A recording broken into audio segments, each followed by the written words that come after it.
Şimdi Evet, İsrail maalesef. ordusunun Güney Lübnan'ı vurduğu yeni görüntüler geldi. Onlara da hızlıca bakalım. Şimdi burada kullanılan bombaları soracağım aslında. Stüdyoda ekrana verebilirsek arkadaşlar o görüntüyü. Hızlıca bir bakalım o görüntüye ve Dursun Bey, ben bir kez daha sizi çağırayım çünkü siz bilirsiniz. Fosfor bombası olduğuna dair bilgiler var.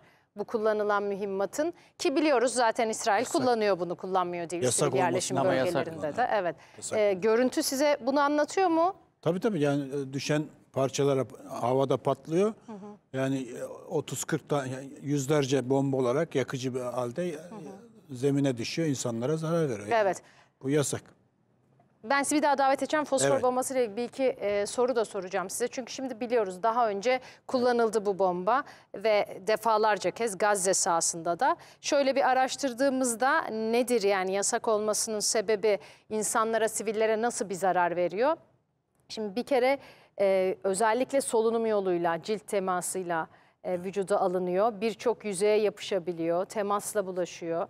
Ve aynı zamanda da çene bölgesine çok zarar veriyormuş. Çene kemiğini deforme ediyormuş. Hatta kırılmasına sebep olabiliyormuş. Uluslararası hukuka aykırı olduğunu biliyoruz. Uluslararası hukuk kurallarını İsrail'in dinlemediğini de biliyoruz ama belli ki bu sahada şu an başladı kara harekatına. Denizden, havadan, karadan var gücüyle saldırıyor hızlı bir şekilde. Evet. Bunu mu anlarız? Yani caydırıcı, korkutucu etkisi fazla olan bir mühimmat. Yani dikkat ederseniz 100 metre, 200 metre havada patlayarak binlerce küçük bombalar halinde yere iniyor. Tabii rüzgara göre, hava şartlarına göre o dağılma alanı çok geniş. Dolayısıyla seçici bir hedefe yönlendirmeniz mümkün değil. En büyük yasak olmasının nedeni bu. Yani çok geniş alana zarar geniş alana yayılıyor. O açıdan yasaklanmış. İkinci nedeni de yakıcı bir etkisi var. Biraz önce siz de söylediniz. İnsanların nefes almasını, oksijeni bitiren bir etkisi var.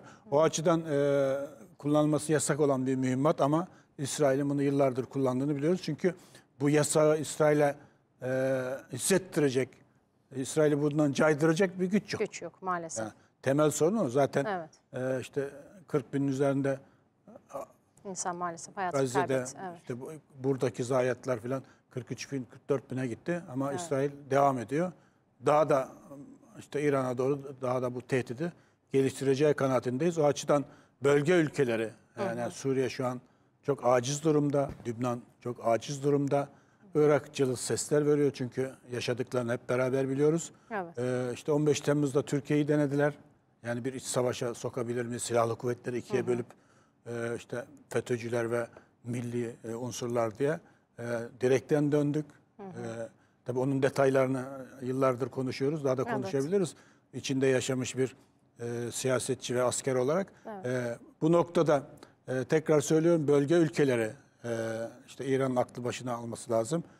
Suriye, Irak, Türkiye, yani bir Orta Doğu ittifakı kurarak Orta Doğu'daki sorunları çözecek bir milli çıkarlara dayalı bir işbirliği içerisinde girmezsek İsrail'in buradaki saldırıları, Batı'nın buradaki istismarları devam edecek. Tabii bir araya gelirsek neyi başardığımızı ben hep Irak'ın kuzeyinde Barzani'nin bağımsız bir devlet için yaptığı referandum ve sonucunu açıklamak üzereyken Türkiye, Suriye, İran ve Irak'ın bir araya gelip tatbikatlar yaparak bunu boşa çıkarttığı örneğini de tarihsel bir örnek olarak paylaşmak O zaman belki de yani Türkiye'nin, Mısır'ın, İran'ın bir arada oturduğu bir ilk adım olabilir İsrail'in durdurulması için. Yani Suriye ile de bir an önce ilişkilerimizi geliştirmemiz lazım. Irak'la iyi yoldayız, Mısır'la iyi yoldayız. Suriye bizim adım atmamız lazım ama olaydan sonra Sayın Esad'ın